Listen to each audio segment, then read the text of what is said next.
What's going on, everybody? Welcome to the Brinker Performance YouTube channel. Today we are going to be putting together a Deatschwerks 2010 through 2015 Chevrolet Camaro dual fuel pump module.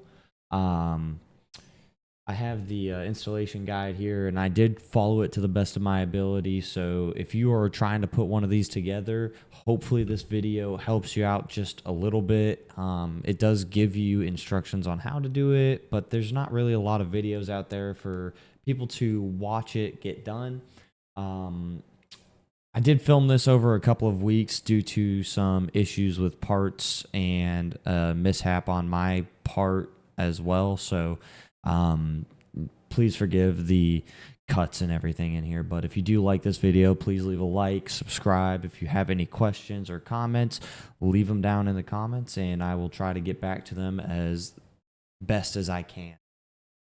5th gen Camaro or a 2014 to 2017 SS sedan Deatschwerks fuel pump with the Deatschwerks 420 double pump setup.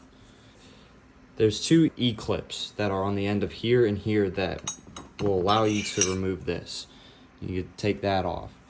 And then you'll have two AN fittings right here that you can just hand loosen, and also an O-ring, and you put them on the end of that, and you can just shove that down in there and thread them on. So you want to make sure that once you get these in, that your connectors in order to power the pumps are on the side that is dished out. So right here you can see that it's dished out, and that the connector side is right here. You can see the connectors there and there. And then in order to line it up, you can just use the anodized portion. You just do that, and then you can line it up so that it just falls right down. And of course there'll be more to it, but now that's how you know that you have your fuel pumps oriented in the correct position. Next, you want to go ahead and get your 3/8 tube and a 3/8 pinch clamp. Go ahead and slide that on, and then it will go right into this fitting right here. After you get that installed and that clamped up, you can also add in the springs to keep this from touching the bottom of the top of the fuel pump. As you can see, the clamp here is not very pretty, but it will work. The tools that have been recommended to use. We are going to pause here for a brief interruption. 2010, 2015, also for the 2014 through 17 SS sedan. These are the recommended parts or tools for installation. But nowhere in the instructions does it say where to use these, except for common sense, where the wire strippers, you're going to be stripping wires and crimping wires. And this is that side cutter that I do mention in this part here, that I believe that they use to crimp down the crimps. So this is why it's hard to understand the instructions, because it doesn't tell you how to crimp that stuff down. Now, I did not show in the video how to, but it's hard to record and try to crimp those clamps down, because they are just a interesting style of clamp. But these are the recommended tools.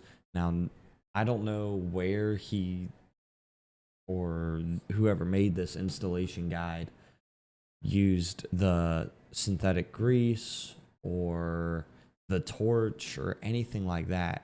I don't know. I have no idea. So that's why I recommended and showed and said what I said in this video. So let's continue. Are some sort of clamping cutters, and they also recommended to use like these side cutters for whatever reason. Don't know why. So I got it started with this, but this is what ended up getting used to finish it off, is just this Klein tool wire cutter of sorts. Now once you have all of that put together, you can go to the bucket. This is pretty super self-explanatory here. There's a clip right here. Anyways, you push this portion in. It just pushes in and seats. That's it. And then you take the clamp here and you go ahead and just slide it in. There's a little spot, and it will just seat. If you had two hands, it would be easier, of course, but just seats in there. That's it for that. And then this little brown piece here does not go on this side. It does go on the inside of it. Also, on the bottom, you take this piece here and insert it into here and press down so it seats flush, and then you can move on to the inside. Once you have the bottom portion seated in there nice and good, you can go to the inside, take your smaller tube and shove that right onto there. Once it's on there, you could fully seat that down in there. Of course, I'll need two hands for that, and then use one of the clamps to keep it seated on it. So here we are again, and this is where it becomes an issue, because right here is the part where it says to install this tube into the bucket and then onto the hose barb fitting on the underside of the hat.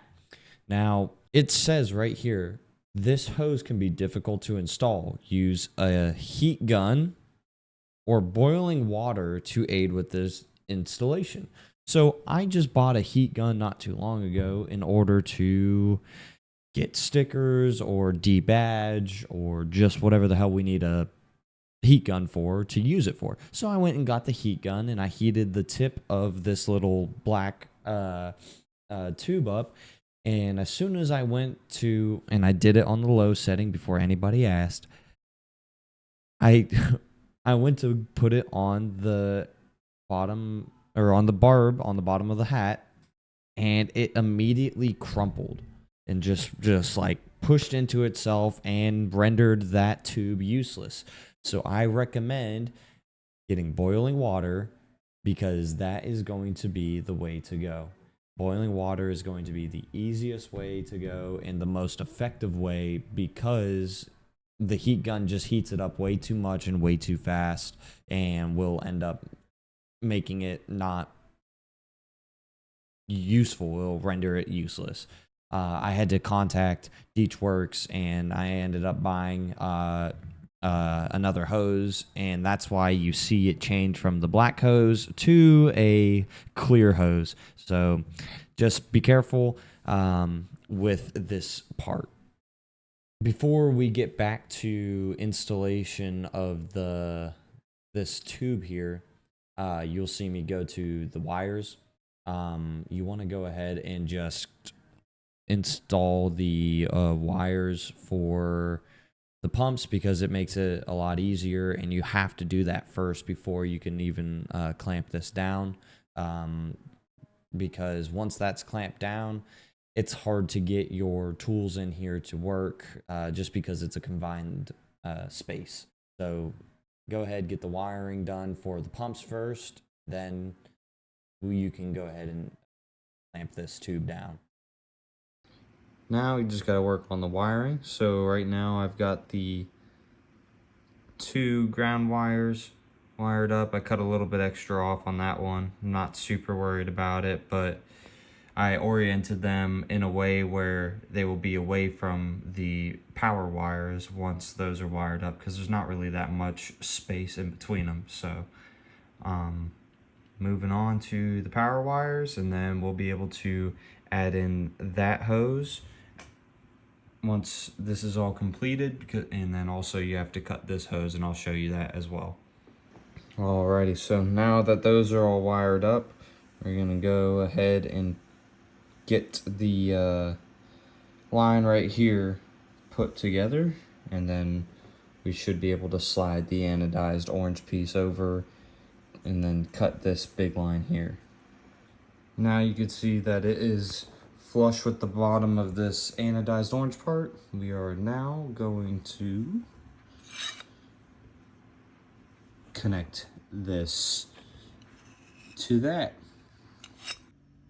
Finally got this installed. I had to actually get a new one sent from Deatschwerks. It's been like a week or two since I started taking these videos. I had to get a new one from Deatschwerks because when I used the heat gun, like the instructions said, it completely folded this end in. This end's still kind of like kinked out a little bit when it's sitting down like that. But it's on there. This is tight. This ain't going nowhere. I have it on the I have it pushed up all the way, and down here it's connected as well. But this thing was a pain in the ass. What I did was I heated up a cup of water, and I put the tip of it into the cup of water and let it sit there for about a minute or so, and then it kind of softened up, and it went on okay. And then the second, because there's two little ribs on that part up here.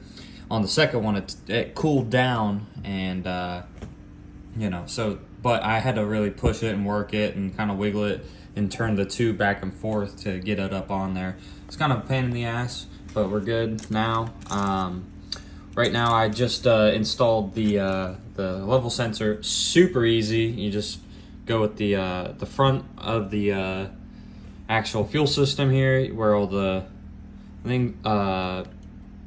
nodes are, I guess, and slide it in. It just clips in, and it can clip out. You know, it's super simple, super easy. And now it's just wiring that to the level sensors here. So I'll get back with you when I'm done with that. So here you are. It's all done, all finished, all wired up. Super simple. These are just 8mm nuts on the back side. It's the same thing. You just unscrew it, you clamp together the wires, and they're in there for the sensor. I got them all wired up. I also put on my 8AN and my 6AN feed and return bungs for this. So really the next step is getting into the car, getting the old one out and putting this one in. You know, it's got the full adjustable thing. There we go. It's all the way out, all the way in. So it's adjustable for purposes that I don't know. Not a guru 100% on this, just kind of winging it. The filters, it had like those socks on the bottom. I put those on. They just clip in. They're super easy. You can figure that out. But yeah, this is ready to go into the car, and we are good to go.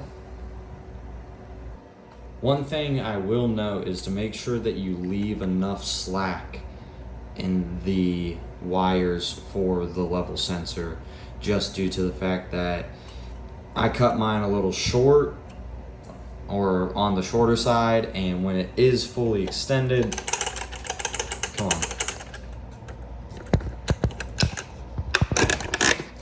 That this wire here for that is kind of tight. It's kind of keeping it from extending, it seems like, but I don't think that that's going to affect anything really, so we should be good. But make sure that you leave enough slack on these wires here, so that they don't catch when this is fully separated.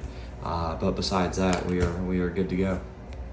I just wanted to say thank you guys so much for watching. Hopefully the video on building this fuel pump really helps you out here. I know that there's not a lot of videos out there on building the pumps, so that's why I wanted to do it. If you have any questions, just leave them in the comments and I can try to answer them to the best of my ability. You know, so, and if you enjoy this type of content, I'll be doing more stuff with building parts and just building vehicles, and I've got a motor that I'm going to be building here soon, so stay tuned for that. But again, thank you so much for watching. Leave a like, subscribe, and we will see you in the next one.